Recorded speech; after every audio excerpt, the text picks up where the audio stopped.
मेरा पिता तू मेरा माता तू मेरा बांधवा तू मेरा दाता तू मेरा बांधवा तू मेरा दाता।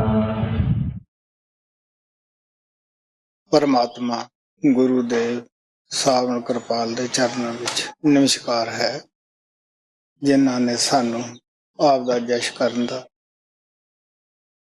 ਮੌਕਾ ਦਿੱਤਾ ਹੈ। ਜਦੋਂ ਸਿੱਖ ਨਾਮ ਦੁਆਰੇ ਜੋ ਆਪਣੀ ਆਤਮਾ ਨੂੰ ਸਿਮਰਨ ਦੇ ਜ਼ਰੀਏ ਅੱਖਾਂ ਦੇ ਪਿੱਛੇ ਇਕਾਗਰ ਕਰਦਾ ਹੈ, ਜਦੋਂ ਗੁਰੂ ਦੇ ਨੂਰੀ ਸਰੂਪ ਨੂੰ ਅੰਦਰ ਪ੍ਰਗਟ ਕਰ ਲੈਂਦਾ ਹੈ, ਉਸ ਵੇਲੇ ਉਸ ਨੂੰ ਪਤਾ ਲੱਗਦਾ ਹੈ ਕਿ ਮੇਰੇ ਗੁਰੂ ਦੀ ਕੀ ਮਹਾਨਤਾ ਹੈ ਅੰਦਰਲੇ ਮੰਡਲਾਂ ਦੇ ਵਿੱਚ। ਫਿਰ ਉਹ ਭਗਤੀ ਭਾਵ ਦੇ ਵਿੱਚ ਬੇਨਤੀ ਕਰਦਾ ਹੈ ਕਿ ਹੇ ਗੁਰੂਦੇਵ, ਮੈਂ ਜੋ ਬੁਰਾਈ ਕਰਦਾ ਹਾਂ ਉਹ ਤੇਰੇ ਤਾਂ ਸਾਹਮਣੇ ਹੈ, ਲੋਕਾਂ ਤੋਂ ਚੋਰੀ ਹੈ। ਜਦੋਂ ਸੇਵਕ ਇਹ ਸਮਝਦਾ ਹੈ ਕਿ ਮੇਰਾ ਗੁਰੂ ਅੰਤਰਜਾਮੀ ਹੈ, ਉਹ ਘਟ ਦੀ ਜਾਣਨਹਾਰਾ ਹੈ, ਮੇਰਾ ਕੋਈ ਪਾਪ ਕੋਈ ਕਰਮ ਇਸ ਤੋਂ ਛੁਪਿਆ ਹੋਇਆ ਨਹੀਂ, ਉਸ ਵੇਲੇ ਉਹ ਸੱਚੇ ਦਿਲੋਂ ਪ੍ਰਾਰਥਨਾ ਕਰਦਾ ਹੈ ਕਿ ਤੂੰ ਮੈਨੂੰ ਲੇਖਾ ਲੈਣ ਤੋਂ ਪਹਿਲਾਂ ਮਾਫ ਕਰ ਦੇ, ਕਿਉਂਕਿ ਮੇਰਾ ਪਹਿਲਾ ਮਨ ਕਾਮ ਨੇ ਮੁਗਧ ਕਰ ਦਿੱਤਾ, ਮੈਨੂੰ ਇਸ ਦੁਨੀਆ ਦੇ ਵਿਸ਼ੇ ਵਿਕਾਰਾਂ ਦੇ ਜੰਗਲ ਵਿੱਚ ਭਟਕਾਈ ਰੱਖਿਆ ਹੈ। ਇਸ ਵਾਸਤੇ ਲੇਖਾ ਲੈਣ ਤੋਂ ਪਹਿਲਾਂ ਹੀ ਮੈਨੂੰ ਤੂੰ ਮਾਫੀ ਦੇ ਦੇ। ਜਦੋਂ ਇਸ ਗਰੀਬ ਆਤਮਾ ਤੇ ਪ੍ਰਮਾਤਮਾ ਕਿਰਪਾਲ ਨੇ ਆਪ ਦੀ ਰਹਿਮਤ ਦਾ ਮੀਂਹ ਬਰਸਾਇਆ, ਅੱਗੋਂ ਇਸ ਆਤਮਾ ਦੇ ਅੰਦਰੋਂ ਇਹੀ ਆਵਾਜ਼ ਨਿਕਲੀ ਕਿ ਮੈਂ ਤਿਲ ਤਿਲ ਦਾ ਅਪਰਾਧੀ ਹਾਂ ਤੇਰਾ, ਰਤੀ ਰਤੀ ਦਾ ਮੈਂ ਤੇਰਾ ਚੋਰ ਹਾਂ, ਪਲ ਪਲ ਦਾ ਮੈਂ ਗੁਨਾਹਾਂ ਦਾ ਭਰਿਆ ਹੋਇਆ ਹੈ। ਹੁਣ ਇਸੇ ਚ ਬਿਹਤਰੀ ਹੈ ਕਿ ਤੂੰ ਮੇਰੇ ਔਗਣਾ ਕੰਨੀ ਨਾ ਦੇਖ, ਤੂੰ ਮੈਨੂੰ ਮਾਫੀ ਦੇ ਦੇ। ਪਰਮਾਤਮਾ ਸਾਵਣ ਸਦਾ ਕਹਿੰਦੇ ਰਹੇ ਕਿ ਸਿੱਖ ਉਹਨੇ ਦਿਨ ਹੀ ਸਵਾਲ ਉਠਾਉਂਦਾ, ਗੱਲਾਂ ਕਰਦਾ ਹੈ, ਜਿੰਨੇ ਦਿਨ ਇਹ ਅੰਦਰ ਜਾ ਕੇ ਗੁਰੂ ਦੀ ਮਹਾਨਤਾ ਨੂੰ ਨਹੀਂ ਸਮਝ ਲੈਂਦਾ ਗਾ, ਗੁਰੂ ਦੀ ਸ਼ਕਤੀ ਨੂੰ ਨਹੀਂ ਸਮਝ ਲੈਂਦਾ ਗਾ। ਜਦ ਇਸ ਨੂੰ ਇਹ ਪਤਾ ਲੱਗ ਜਾਂਦਾ ਹੈ ਕਿ ਇਹ ਅੰਤਰਜਾਮੀ ਹੈ, ਸਭ ਜਾਣਦਾ ਹੈ, ਇਹ ਤੋਂ ਮੇਰਾ ਕੋਈ ਕਰਮ ਛੁਪਿਆ ਹੋਇਆ ਨਹੀਂ ਗਾ, ਫਿਰ ਜ਼ਬਾਨ ਬੰਦ ਹੋ ਜਾਂਦੀ ਹੈ, ਸਾਹਮਣੇ ਜਾ ਕੇ ਸਭ ਕੁਝ ਹੀ ਭੁੱਲ ਜਾਂਦਾ ਹੈ। ਆਮ ਤੌਰ ਤੇ ਜਿਹੜੇ ਬ੍ਰਾਹਮਣੀ ਗਰੁੱਪਾਂ ਦੇ ਵਿੱਚ ਜਾ ਵੜਦੇ ਹੈ, ਜਿਨ੍ਹਾਂ ਨੂੰ ਮੌਕਾ ਪ੍ਰਮਾਤਮਾ ਕਿਰਪਾਲ ਦੇ ਦਿੰਦਾ ਹੈ, ਉਹ ਦੱਸਦੇ ਹੁੰਦੇ ਆ ਕਿ ਜਦ ਤਾਂ ਅਸੀਂ ਉੱਥੋਂ ਮੁਲਕ ਚੋਂ ਤੁਰੇ ਸੀ, ਬਹੁਤ ਸਾਰੇ ਸਵਾਲ ਲੈ ਕੇ ਤੁਰੇ ਸੀ, ਲੇਕਿਨ ਇੱਥੇ ਆ ਕੇ ਸਾਰਾ ਕੁਝ ਖਤਮ ਹੋ ਗਿਆ ਹੈ, ਅਸੀਂ ਕੋਈ ਬੋਲਣਾ ਨਹੀਂ ਚਾਹੁੰਦੇ, 2 ਮਿੰਟ ਸਾਨੂੰ ਆਪਦੀ ਖਾਮੋਸ਼ੀ ਨੂੰ ਤੱਕ ਲੈਣ ਦੇ। ਐਸੇ ਸੰਗਤ ਦੇ ਵਿੱਚ ਵੀ ਜਦ ਮੈਂ ਬਾਹਰ ਵੀ ਹੋਰਾਂ ਥਾਵਾਂ ਤੇ ਵੀ ਜਾਣਾ ਹੈ, ਕੋਈ ਸਾਰੇ ਲੋਕ ਮੇਰੇ ਪਾਸ ਜਾ ਕੇ ਸਵਾਲ ਨਹੀਂ ਕਰਦੇ ਹੁੰਦੇ ਗੇ, ਜ਼ਿਆਦਾਤਰ ਉਹ ਨੇੜੇ ਹੋ ਕੇ ਖਾਮੋਸ਼ੀ ਨੂੰ ਤੱਕਣਾ ਹੀ ਚਾਹੁੰਦੇ ਹੁੰਦੇ ਆ। ਜਦੋਂ ਸਾਨੂੰ ਇਹ ਸਮਝ ਆ ਜਾਂਦੀ ਹੈ ਭੁੱਲੜ ਮਨ ਨੂੰ ਕਿ ਸੰਤਾਂ ਦੀ ਖਾਮੋਸ਼ੀ ਵਿੱਚ ਕੀ ਰਾਜ ਛੁਪਿਆ ਹੋਇਆ ਹੈ, ਫਿਰ ਅਸੀਂ ਹਮੇਸ਼ਾ ਹੀ ਉਸ ਖਾਮੋਸ਼ੀ ਨੂੰ, ਉਸ ਭੋਲੇ ਭਾਲੇ ਚਿਹਰੇ ਨੂੰ ਤੱਕਣ 'ਚ ਹੀ ਮਸਤ ਰਹਿੰਦੇ ਆ।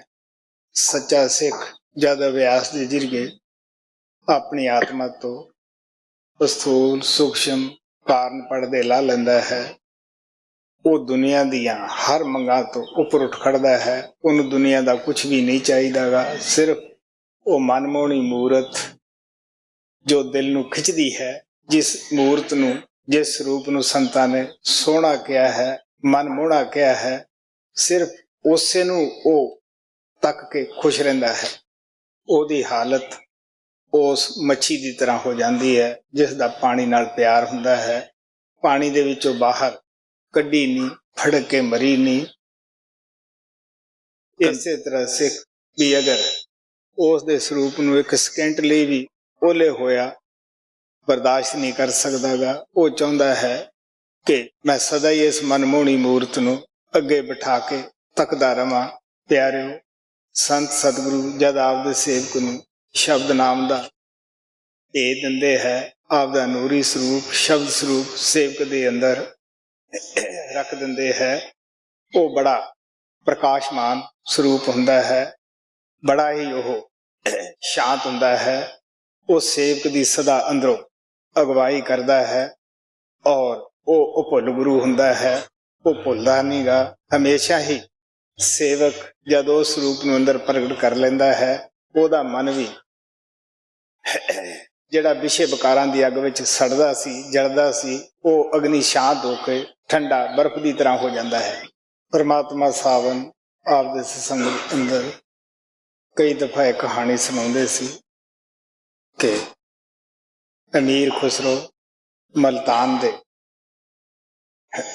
हाकम दा सूबे दा नौकर सीगा। किसी गलों की अणबण हो गई, वो आपकी रिटायरमेंट लैके जो पैसा टका हिसाब किताब का सी, उन्हीं दिनी चांदी की करंसी हुंदी सी, वो लद के दिल्ली नूं तुर पिया, क्योंकि दिल्ली अंदर उहदा प्यारा मुर्शद निजामुद्दीन औलिया रह रहा सीगा।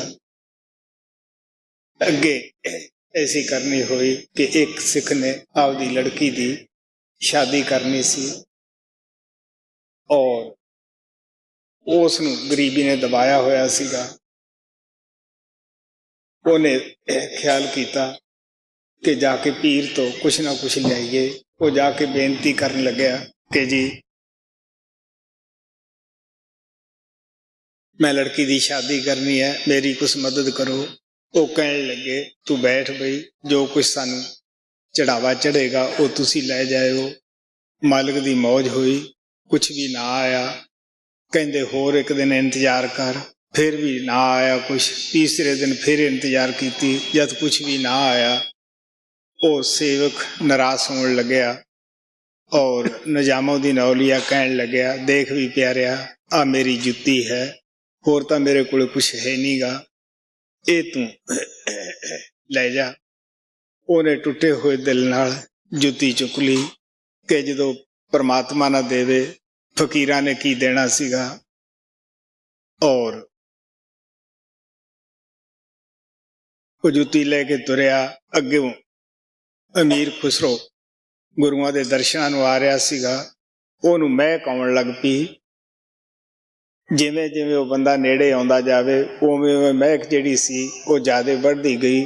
जद वो कोल दी लंघ चलिया, महक पिछले पासों आउण लग पई। ਉਹਦੇ दिल च ख्याल आया कि आ जिहड़ी महक है इस बंदे विच ही है, ये बंदे चो ही राज है।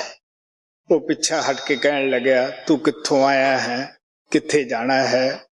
वो कहन लग्या मैं लड़की की शादी करनी सीगी, मैं निजामुद्दीन औलिया पास गया सी कि मेरी को मदद करेगा, लेकिन फकीर आप नंगे भुखे हुंदे है, वो जब भगवान ना देवे उन्होंने की देना है।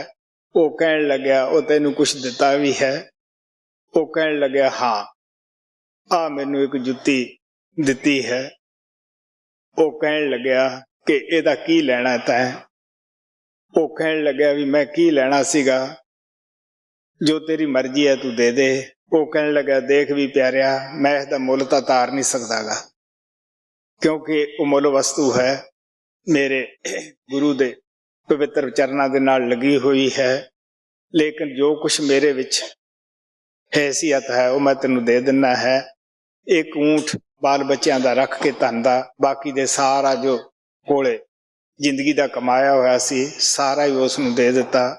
चक के जुत्ती सिर ते रख ली, निजामुद्दीन औलिया दे पास चलिया गया, जाके अगे जुत्ती रख दी कि जी इनू तुसी पहनो। वो कहन लगे अमीर खुसरो ये तू कित्थों लई है। उन्हें रस्ते का सारा हाल सुना दिता।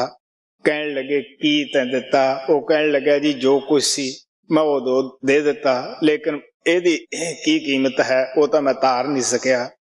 फिर भी निजामुद्दीन औलिया ने प्यार ना गले ना ला के कहन लगे कि फिर भी तेनू सस्ती है। आखिर उहदे इश्क नू देख के ये कहा कि जद आखिरी टाइम आए एदी कबर निजामुद अमीर खुसरो दी मेरे पास ना बनायो, अगर बनाई तो कद मेरी कबर फट जाएगी।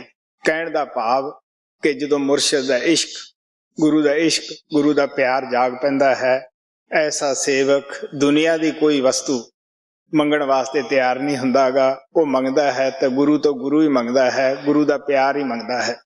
कबीर साहब दे शब्द नंबर 17 संतां दी बाणी पन्ना 118। प्रीत लगी तुम नाम की, पल बिसरे नाही, नजर करो अब मेहर की,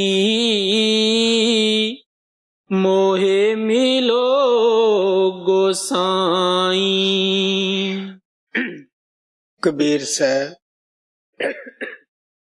बड़े प्यार नाल कहंदे है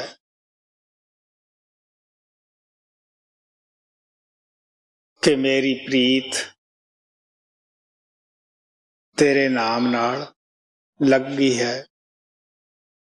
प्रीत नाम नाल उदों ही लगदी है, नाम लैण दा उदों ही दिल दे विच उत्साह पैदा हुंदा है जदों आद करता सचखंड दे विच ये फैसला कर लैंदा है कि यह आत्मा बड़ी भटक चुकी है, क्योंकि जन्म तो लैके यह पशु पंछियां दे जामियां विच भटक रही है। जद किते इंसान दा जामा मिलिया उदों भी इन्हें चैन ना नहीं कटियागा, उदों ही विषय विकारां दे जंगल विच दुखां मुसीबतां दे विच भटकदी रही है। वो जदों परमात्मा भटकदी आत्मा नूं मेहर करदा है, दया करदा है, तो फिर उहदे दिल अंदर खुद ही नाम की इच्छा पैदा करता है। आप ही मेहर करके किसी ऐसे संत महात्मा नाल वो मिलाप कराउंदा है जो नाम जप के नाम रूप ही हो चुके हुंदे है। अगर वो दया करता है, परमात्मा साहब ने कहंदे हुंदे सीगे ये पहला तो तय करया हुंदा है कि इस नूं पूरा गुरु मिलेगा या नहीं, या इस नूं गुरु ते भरोसा आएगा या नहीं आएगा, या ये नाम लेके कमाई करेगा या अगले जन्म ते पाएगा। ये सारा कुछ पहला तो तय होया हुंदा है। इस वास्ते कबीर साहब कहंदे है कि मेरी इस तरह नाम ना प्रीत लग गई है, हुण ना उठदियां ना बहदियां ना सुत्यां ना जागदियां मैं विसर नहीं सकदा, भुला नहीं सकदा। कुदरती असूल है कि जिस वस्तु नाल साडा प्यार है वो बिना याद कीतियां भी साडे दिल दे विच उहदी तस्वीर उकरी जांदी है, याद आउंदा रहिंदा है। मच्छी नूं पानी नाल प्यार हुंदा है, प्रीत हुंदी है। जदों उहनूं शिकारी फड़ लैंदे है और उस नूं मसाले ला के भुन्निया जांदा है, जिस दे पेट विच जांदी है उत्थे भी वो आपदी प्रीत पानी दी नहीं छड्डदी गी, क्योंकि मच्छी खाण वाले नूं प्यास ज्यादा लगदी है। इस वास्ते पेट विच जाके भी वो आपदा प्यार जिहड़ा पानी नाल है वो ज़ाहिर कर दिंदी है। नजर करो अब मेहर की, मोहे मिलो गोसाई। हुण आप प्यार ना कहंदे है, जिस तरह तू आप ही प्यार लाया नाम नाल जोड़िया ते असीं कलयुगी जी भुल्ले भटके तेरे नाम नूं की समझ सकदे सी कि साडे वस विच हुंदा। गुरु अर्जन साहब कहंदे है आपन लिया जे मिलै ते विछड़न को रोवन, अगर साडे अपने वस हुंदा असीं तेथों विछड़दे ही क्यों। तो कबीर साहब कहंदे है जिवें दया करके तू नाम दिता है, नाम दा उत्साह पैदा कीता है, हुण आपदी नज़र भी कर, मेहर दी दया दी नज़र कर, ताकि असीं इस नूं जप सकीए, असीं भी नाम दे विच मिक्स होके नाम रूप हो सकीए। गुरु नानक कहंदे नानक नदरी नदर निहाल, अगर वो मेहर भरी नदर करदा है वो परमात्मा रूप गुरु, तद ही असीं उस नाम दी कमाई कर सकते हैं, सत्संग विच जा सकते हैं। ਗੁਰੂ ਗੋਬਿੰਦ ਸਿੰਘ ਦਾ ਬੜਾ ਕਮਾਈ ਵਾਲਾ ਸਿੱਖ ਭਾਈ ਨੰਦ ਲਾਲ ਸੀ। ਉਸਨੇ ਆਪਦੇ ਗੁਰੂਦੇਵ ਦੇ ਅੱਗੇ ਖੜ ਕੇ ਇਹੀ ਅਰਦਾਸ ਕੀਤੀ ਕਿ ਤੇਰੀ ਇੱਕ ਨਜ਼ਰ ਹੈ, ਮੇਰਾ ਜ਼ਿੰਦਗੀ ਦਾ ਸਵਾਲ ਹੈ। ਹਜ਼ਰਤ ਬਾਹੂ ਨੇ ਕਿਹਾ ਸੀ ਕਿ ਇੱਕ ਨਜ਼ਰ ਜੇ ਮੁਰਸ਼ਿਦ ਤੱਕੇ, ਲੱਖ ਕਰੋੜਾਂ ਤਾਰੇ ਹੂ, ਲੱਖ ਨਿਗਾਹ ਜੇ ਆਲਮ ਤੱਕੇ, ਕਿਸੇ ਨਾ ਕੰਧੀ ਚਾੜੇ ਹੂ। नजर करो अब मेहर की, मोहे मिलो गोसाई, बिरह सतावे मोह को, जीव तपड़े मेरा, तुम देखन की चाहो है, प्रभ मिलो सवेरा। सब धर्म ये इतफाक करते है, सानू लारे लाउंदे है कि मरण तो बाद थानू स्वर्ग मिलणगे, मुक्ति मिलेगी।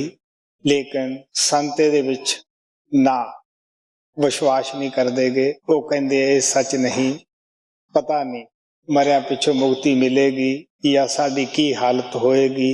संत तो ये कहते हैं कि जिंदे जी अगर अनपढ़ हैं, मोया पिछों असी कोई आलम फाजल नहीं बन जाना। अगर जिंदे होए असी कामी है, क्रोधी, लालची, भैड़े खोटे कर्म करते हैं, तो असी मर के महात्मा नहीं बन सकते।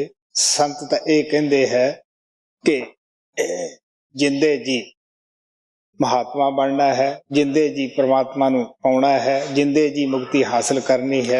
ना संत आपदे सेवकां नू लारा लाउंदे है। वो तो सानू ये कहंदे है, भगत नामदेव जी, मूए हुए जे मुक्त देओगे, मुक्त न होए कोयला।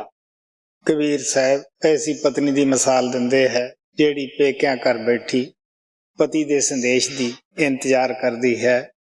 पति उसनू संदेश भी भेजदा है, साथ में डोली भी भेजदा है। डोली नू 4 कुहार चुकदे है। अज भी हिंदुस्तान च ऐसा रिवाज देखने नू मिलता है। और ओदी ओ डोली चुक के, ओ डोली चुकने वाले कुहार जमदूत है, ओनू वजाए उस दे पति दे घर ले जाण दे, ओदे महलां विच ले जाण दे, ओनू होर ही किसी मुल्क विच लै जांदे है। जद उत्थे वो आत्मा पत्नी जाती है, उत्थे ना तो आपदा पति परमात्मा गुरुदेव देखती है, ना उत्थे आपदे संगी साथी देखती है, ना जिन्हां लोकां ने समाजिक इत्थे वायदे कीते हुंदे है वही उत्थे दिसदे है। और पति उन्हां जमां दे अगे तरले, पत्नी आत्मा उन्हां जमां दे अगे तरले करदी है कि मेरी तुसी जिहड़ी डोली है इनू वापस उस मुल्क विच लै चलो। वो संसार विच आउणा चाहुंदी है, लेकिन उत्थे उसदी कौन सुनदा है। ना उत्थे कोई संगी है, ना साथी है, ना कोई जान पछाण वाला ही है।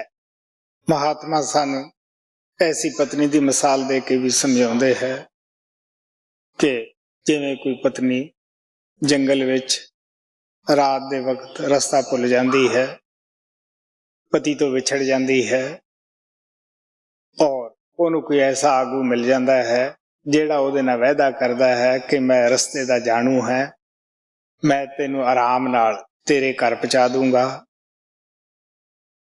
लेकिन रात पै जाती है, बदल सूरज नू ढक लेंदे है। ਉਹ जंगल दे विच ਜਿਹੜਾ ਇਹ वायदा करदा सी कि मैं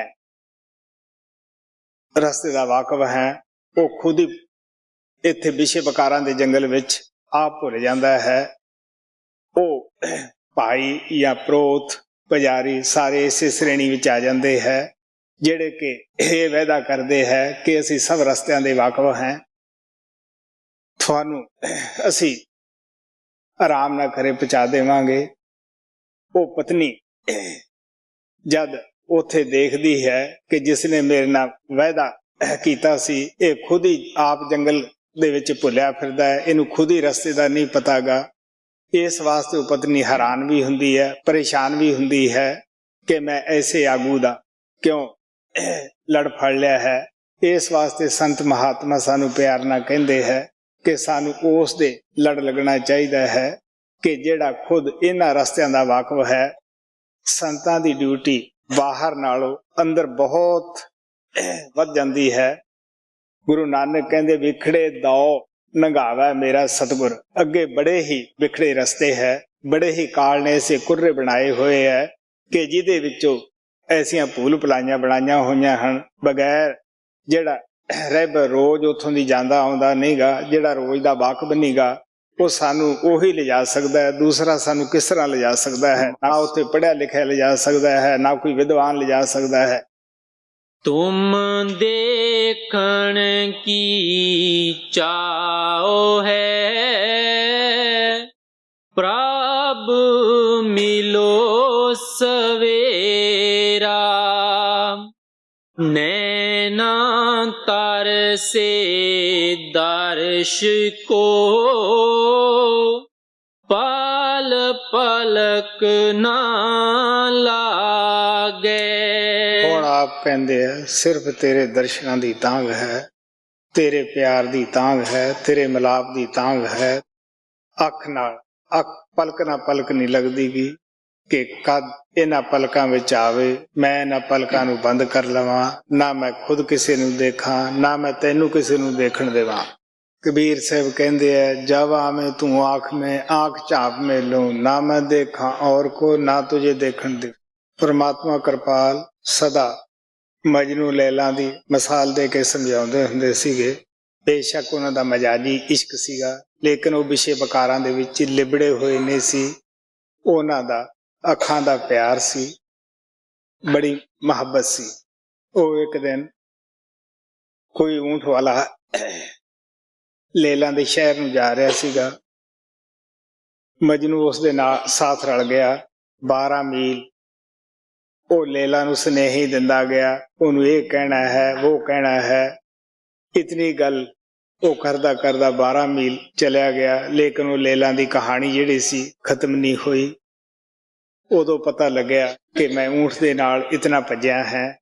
ਇਸੇ ਤਰ੍ਹਾਂ ਉਹਨਾਂ ਦੀ ਹਿਸਟਰੀ 'ਚ ਆਉਂਦਾ ਹੈ ਇੱਕ ਦਫਾ ਕੁੱਤੇ ਨੂੰ ਪਿਆਰ ਕਰਦਾ ਦੇਖਿਆ ਗਿਆ। ਕਿਸੇ ਨੇ ਪੁੱਛਿਆ ਕਿ ਮੀਆਂ ਮਜਨੂ ਤੂੰ ਕੁੱਤੇ ਨਾਲ ਪਿਆਰ ਕਰਦਾ, ਇਹਨੂੰ ਚੁੰਮਦਾ ਹੈ? ਉਹ ਕਹਿੰਦਾ ਕਦੇ ਕਦੇ ਲੇਲੀ ਦੀ ਗਲੀ ਵਿੱਚ ਫੇਰਾ ਪਾ ਲੈਂਦਾ ਹੈ। ਇਸੇ ਤਰ੍ਹਾਂ ਇੱਕ ਦਿਨ ਪੌਣ ਜਾ ਰਹੀ ਸੀ ਉਹ ਲੇਲੀ ਦੇ ਘਰ ਦੀ ਤਰਫ। ਉਹ ਉਸ ਪੌਣ ਨੂੰ ਸੁਨੇਹ ਦੇ ਰਿਹਾ ਸੀਗਾ ਕਿ ਮੇਰੇ ਤੂੰ ਜਾ ਕੇ ਪਿਆਰ ਦੀ, ਮੇਰੇ ਦਿਲ ਦੀ ਉਸ ਨੂੰ ਕਹਾਣੀ ਸੁਣਾਈ। ਉਹਨਾਂ ਦੀ ਹਿਸਟਰੀ 'ਚ ਆਉਂਦਾ ਹੈ ਕਿ ਲੇਲਾ ਰੰਗ ਦੀ ਬੜੀ ਕਾਲੀ ਸੀ, ਮਜਨੂ ਗੋਰਾ ਸੀਗਾ। ਕਿਸੇ ਨੇ ਤਾਨਾ ਮਾਰਿਆ ਕਿ ਤੂੰ ਐਡੀ ਕਾਲੀ ਦੇ ਨਾਲ ਪਿਆਰ ਕਰਦਾ ਹੈ। ਉਹ ਕਹਿਣ ਲੱਗਿਆ ਤੁਹਾਨੂੰ ਅੱਧੀ ਸ਼ਕਲ ਲੇਲਾ ਦੀ ਦੀਦੀ ਹੈ, ਸਿਰਫ ਮਜਨੂ ਨੇ ਹੀ ਸਾਰੀ ਸ਼ਕਲ ਦੀਦੀ ਹੈ। ਉਹ ਕਹਿਣ ਲੱਗਿਆ ਕਿ ਤੁਸੀਂ ਮਜਨੂ ਦੀ ਅੱਖ ਨਾਲ ਲੇਲਾ ਨੂੰ ਦੇਖੋ ਤੇ ਤੁਹਾਨੂੰ ਪਤਾ ਲੱਗੇ, ਕਿਉਂਕਿ ਸੋਹਣਾ ਪਿਆਰ ਹੁੰਦਾ ਹੈ, ਕੋਈ ਹੁਸਨ ਨਹੀਂ ਸੋਹਣਾ ਹੁੰਦਾਗਾ। ਉਹੀ ਹੁਸਨ ਸੋਹਣਾ ਲੱਗਣ ਲੱਗ ਜਾਂਦਾ ਹੈ ਜਿੱਥੇ ਤੁਹਾਡਾ ਪਿਆਰ ਹੈ। ਮੈਨੂੰ ਕਿਸੇ ਬੇਸਤਸੰਗੀ ਨੇ ਮੇਰੇ ਹੀ ਪਿੰਡ ਦੇ ਮੇਰੇ ਖਾਸ ਰਿਸ਼ਤੇਦਾਰ ਨੇ ਸਵਾਲ ਕੀਤਾ ਸੀਗਾ ਕਿ ਤੂੰ ਇਤਨਾ ਕਿਰਪਾਲ ਦੇ ਉੱਤੇ ਵਿਖਿਆ ਫਿਰਦਾ ਹੈ, ਆਖਰ ਹੈ ਤਾਂ ਇਨਸਾਨ ਹੀ। ਮੈਂ ਉਹਨੂੰ ਬੜਾ ਹੱਸ ਕੇ ਪਿਆਰ ਨਾਲ ਕਿਹਾ ਕਿ ਅਗਰ ਤੂੰ ਉਸ ਨੂੰ ਦੇਖ ਲਵੇਂ ਮੇਰੀ ਅੱਖ ਦੇ ਨਾਲ, ਤੈਨੂੰ ਪਤਾ ਲੱਗੇ ਕਿ ਕਿੰਨਾ ਉਹਦਾ ਪ੍ਰਕਾਸ਼ ਹੈ, ਰੋਮ ਰੋਮ ਦੇ ਵਿੱਚੋਂ ਕਰੋੜਾਂ ਸੂਰਜ ਫੁੱਟ ਫੁੱਟ ਕੇ ਨਿਕਲਦੇ ਹੈ, ਕਿੰਨਾ ਉਹ ਸ਼ਾਂਤ ਹੈ। ਬੇਸ਼ੱਕ ਚੰਦਰਮਾ ਸ਼ਾਂਤ ਹੈ, ਲੇਕਿਨ ਉਹ ਸ਼ਾਂਤ ਇਹ ਚੰਦਰਮਾ ਤੋਂ ਵੀ ਜ਼ਿਆਦਾ ਹੈ। ਸੋ ਅਗਰ ਦੇਖ ਲੈ ਤੂੰ ਸੂਰਜ ਕਨੀ ਅੱਖ ਨਹੀਂ ਕਰ ਸਕਦਾ, ਉਹਦਾ ਤੇਜ ਸੂਰਜ ਤੋਂ ਵੀ ਜ਼ਿਆਦਾ ਹੈ। ਸੂਰਜ ਅੰਦਰ ਤਪਸ਼ ਹੈ, ਲੇਕਿਨ ਉਹਦੇ ਵਿੱਚ ਤਪਸ਼ ਨਹੀਂ, ਉਹ ਬਗੈਰ ਤਪਸ਼ ਤੋਂ ਹੈ। ਚੰਦਰਮਾ 'ਚ ਦਾਗ ਹੈ, ਉਹ ਪਰਮਾਤਮਾ ਕਿਰਪਾਲ 'ਚ ਕੋਈ ਦਾਗ ਨਹੀਂ ਗਾ। ਜਦ ਉਸੇ ਬੰਦੇ ਨੇ ਨਾਮਦਾਨ ਪ੍ਰਾਪਤ ਕੀਤਾ, ਮੈਂ ਉਸ ਨੂੰ ਪਿਆਰ ਨਾਲ ਪੁੱਛਣ ਲੱਗਿਆ ਸੁਣਾ ਬਾਈ ਕੈਸਾ ਲੱਗਿਆ? ਮੈਨੂੰ ਆਦਾ ਕੀ ਦੱਸਾਂ, ਸ਼ੇਰ ਵਰਗੀ ਅੱਖ ਹੈ, ਪ੍ਰਕਾਸ਼ ਚੱਲਿਆ ਨਹੀਂ ਗਿਆ, ਕੋਈ ਸਵਾਲ ਤਾਂ ਪਾਸੇ ਨਹੀਂ ਰਿਹਾ। ਮੈਂ ਹੋਰ ਦੀ ਕੀ ਦੱਸਾਂ, ਮੇਰਾ ਭਾਈ ਸੀ, ਸਾਥੋਂ ਸਭ ਭੈਣ ਭਰਾਵਾਂ ਤੋਂ ਬੜਾ ਸੀਗਾ।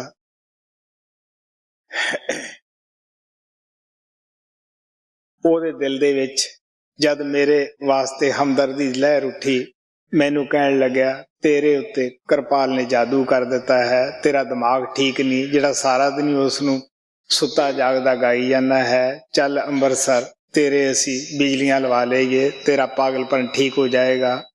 मैं ओनू हस के कहा हाँ जादू का वाकई कीता है। वो सिर चढ़ के बोली जाता है मेरे कोई वस है प्यारिया, तू आपदा दिमाग ठीक कर, मेरे दिमाग का फिक्र ना कर, तैनू इसे ने सामना है।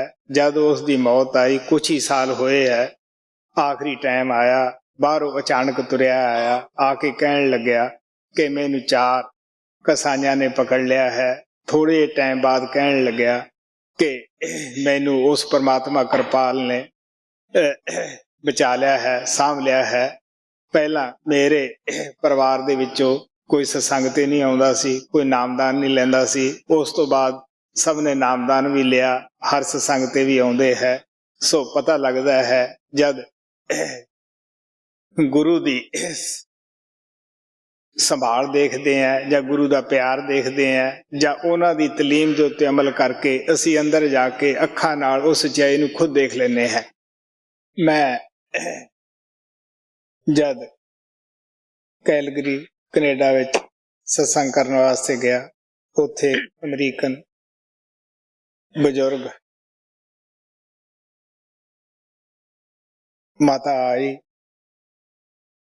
उन्हें आपके पति के संभाल बारे दसिया। बेशक वो कहने लगी मैं नाम लेवा नहीं, मेरा पति भी नाम लेवा नहीं, मेरियां लड़कियां 2 नाम लेवा हैं।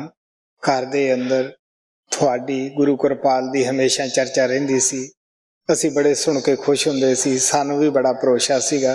वो कहने लगी कुछ दिन होया मेरे पति दा आखिरी टाइम आया, असी अखां नाल उत्थे थोड़े गुरुदेव दी संभाल देखी। सानू कोई शक नहींगा कि मेरे पति दी किस तरह तेरे गुरु ने संभाल की है। मैं सिर्फ इत्थे धन्नवाद करने वास्ते कैलगरी विच तुहाडा आई है। उन्हें सत्संग 7 दिन उत्थे टाइम लाया। मेरा कहने का भाव इतना ही है कि असी बाहरों तो उसनू इंसान समझते हैं, लेकिन इन्हां इंसानां तो साडे तो उपर हुंदा है। जद बुल्ले शाह नूं ओहदे भैण भरावां ने पूछया कि तू सजद होके राइयां कोले जाना है, ऐसी उन्हां विच की खूबी है। वो कहन लग्या जे तां कोई बाहरों अनैत नूं देखे तो ओहदे गल विच लीरां ही पाईयां होईयां हन, चमदा ही शरीर है, पर जे कोई अंदर देख ले जाके तो बिस दे विच भी थुकदा नहींगा। गुरु नानक ने कहा गुर को मैं नख का रूप न जान। गुरु अर्जन देव ने कहा हर जियो राम, हर जियो नाम पढ़ो रामदास। बुल्ले शाह ने भी कहा है मौला आदमी बनाया, वाह वाह आया जग जगाया। जद इस गरीब आत्मा जिहड़ी तुहाडे सामने बैठी है इहदी समझ विच आया परमात्मा कृपाल दी ही दया ना, तो यही क्या रब बंदा बन के आया। इंसान का जामा तो सिर्फ सानू सुतियां रूहां नूं जगाउण वास्ते उन्हें धारण किया हुंदा है, और लेकिन वो दुनिया दे विच रहिंदा होया दुनिया दीयां महलां दे विच नहीं लिबड़दागा। ओहदा स्वरूप होर भी है। स्वामी जी महाराज ने सेवक दे रूप विच बेनती कीती है गुरु मोए अपना रूप दिखाओ, ये भी रूप प्यारा मोह को पर वो भी दर्शाओ, क्योंकि साडी अल्फ भी जिहड़ी है वो देह तो शुरू हुंदी है। अगर देह ना प्यार ना होवे असी अंदर एक कदम भी पुट नहीं सकते। अगर देह धार के संत ना आउण सानू अंदरला भेद कौन दे सकदा है, कौन अंदर जा सकदा है, साडियां कौन गलतियां दस सकदा है, कौन साडी सुती आत्मा नूं जगा सकदा है। नैना तरसे दर्श को पल पलक ना लागे, दर्द वंद दीदारे का निस बासर जागे। जो अब के प्रीतम मिले करूं निमखन न्यारा। जिन्हों विछोड़े का दर्द है कि वो रात नूं रज के सौ सकता है। ਸਾਡਾ ਜਾਤੀ ਤਜਰਬਾ ਹੈ ਉਹ ਰਾਤੀ ਸੌਂ ਨਹੀਂ ਸਕਦਾ ਗਾ, ਕਿਉਂਕਿ ਅੱਖਾਂ ਬੰਦ ਨਹੀਂ ਹੁੰਦੀਆਂ ਗੀਆਂ, ਅੱਖਾਂ ਤਾਂ ਕਿਸੇ ਹੋਰ ਨੂੰ ਚਾਹੁੰਦੀਆਂ ਹਨ। ਸੋ ਇਸ ਵਾਸਤੇ ਆਪ ਕਹਿਣ ਲੱਗੇ, ਜੇ ਹੁਣ ਇੱਕ ਸਕਿੰਟ ਵਾਸਤੇ ਵੀ ਕਬੀਰ ਸਾਹਿਬ ਕਹਿੰਦੇ ਆ ਉਹ ਮੇਰਾ ਪਿਆਰਾ, ਜਿਹੜਾ ਮੇਰੀ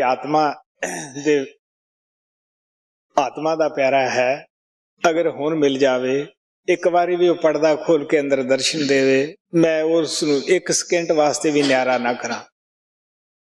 ਕੋਲ ਤਨੀ ਗਲ ਲਾਇਆ ਸੱਜਣ, ਬਿਥ ਰਹੀ ਨਾ ਮਾਸਾ, ਤੇ ਸੱਜਣ ਸੇਤੀ ਸੱਜਣ ਮਿਲਿਆ ਜੈਸੇ ਖੰਡ ਪਤਾਸਾ। ਪਰਮਾਤਮਾ ਕਿਰਪਾਲ ਕਹਿੰਦੇ ਹੁੰਦੇ ਸੀ, ਜਿਨ੍ਹਾਂ ਦੀਆਂ ਰਾਤਾਂ ਬਣ ਗਈਆਂ ਉਹਨਾਂ ਦਾ ਸਭ ਕੁਝ ਬਣ ਗਿਆ ਹੈ। ਮੈਂ ਸਦਾ ਹੀ ਦੱਸਦਾ ਰਿਹਾ ਹਾਂ ਕਿ ਬਚਪਨ ਤੋਂ ਹੀ ਮੇਰੀ ਵਿਰਾਸਤ ਦੇ ਅੰਦਰ ਪਿਛਲੀ ਰਾਤ ਦਾ ਸੌਣਾ ਲਿਖਿਆ ਹੀ ਨਹੀਂਗਾ। जो अब के प्रीतम मिले, करूं निमखन न्यारा। अब कबीर गुरु पाया, मिला प्राण प्यारा। ਕਬੀਰ ਸਾਹਿਬ ਨੇ ਸਾਰੇ ਸ਼ਬਦ ਦੇ ਵਿੱਚ ਪਿਆਰ ਨਾਲ ਦੱਸਤਾ ਕਿ ਮੇਰੀ ਤੇਰੇ ਨਾਮ ਨਾਲ ਪ੍ਰੀਤ ਲੱਗੀ ਹੈ, ਮੈਂ ਦਿਨ ਰਾਤ ਤੈਨੂੰ ਯਾਦ ਕਰਦਾ ਹਾਂ। ਹੁਣ ਤੂੰ ਕਿਰਪਾ ਕਰਕੇ ਮੈਨੂੰ ਆਪ ਦਾ ਦਰਸ਼ਨ ਦਿਖਾ ਦੇ। ਮੈਨੂੰ ਦੁਨੀਆ ਦੇ ਕਿਸੇ ਪਦਾਰਥ ਦੀ ਲੋੜ ਨਹੀਂ, ਸਿਰਫ ਤੇਰੇ ਦਰਸ਼ਨਾਂ ਦੀ ਲੋੜ ਹੈ। ਅਗਰ ਇੱਕ ਵਾਰੀ ਤੂੰ ਪਰਦਾ ਖੁੱਲ ਕੇ ਅੰਦਰ ਮਿਲ ਲਵੇਂ, ਮੈਂ ਇੱਕ ਸਕਿੰਟ ਵਾਸਤੇ ਤੈਨੂੰ ਨਿਆਰਾ ਨਾ ਕਰਾਂ। ਤੂੰ ਮੇਰੇ ਪ੍ਰਾਣਾ ਤੋਂ ਪਿਆਰਾ ਹੈ। ਕਬੀਰ ਸਾਹਿਬ ਕਹਿੰਦੇ ਹੈ, ਜੋ ਪ੍ਰਾਣਾ ਤੋਂ ਪਿਆਰਾ ਹੈ, ਦਿਲ ਤੋਂ ਪਿਆਰਾ ਹੈ ਗੁਰੂ, ਉਹ ਮੈਨੂੰ ਮਿਲ ਗਿਆ ਹੈ। ਮੇਰੀ ਆਤਮਾ ਨੂੰ ਤ੍ਰਿਪਤੀ ਆ ਗਈ ਹੈ। ਸਾਨੂੰ ਵੀ ਚਾਹੀਦਾ ਹੈ, ਜਿਸ ਤਰ੍ਹਾਂ ਕਬੀਰ ਸਾਹਿਬ ਨੇ ਪਿਆਰ ਨਾਲ ਗੁਰੂ ਮਹਿਮਾ, ਗੁਰੂ ਦੇ ਪਿਆਰ ਦੀ ਚਰਚਾ ਕੀਤੀ ਹੈ, ਅਸੀਂ ਵੀ ਆਪ ਦੇ ਅੰਦਰ ਐਸੀ ਤੜਫ ਪੈਦਾ ਕਰੀਏ, ਐਸਾ ਪਿਆਰ ਪੈਦਾ ਕਰੀਏ, ਆਪਣੇ ਜੀਵਨ ਨੂੰ ਸਫਲ ਬਣਾਈਏ।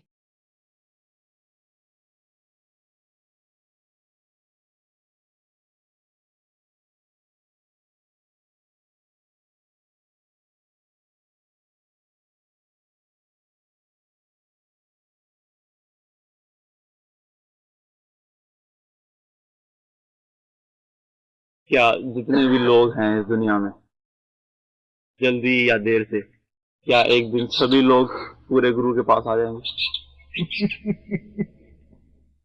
हर आत्मा का वक्त मुकर्रर है। जब हम गुरु के शारीरिक रूप से दूर होते हैं और खाना खाने लगते हैं, तो खाना खाने से पहले अगर हम सिमरन करें और गुरु के स्वरूप को याद करें, तो क्या वो खाना जो हम खा रहे होते हैं या खाने जा रहे होते हैं, क्या वो भी वैसा ही प्रसाद बन जाता है जैसा कि गुरु ने अपने हाथ से बनाया होता है?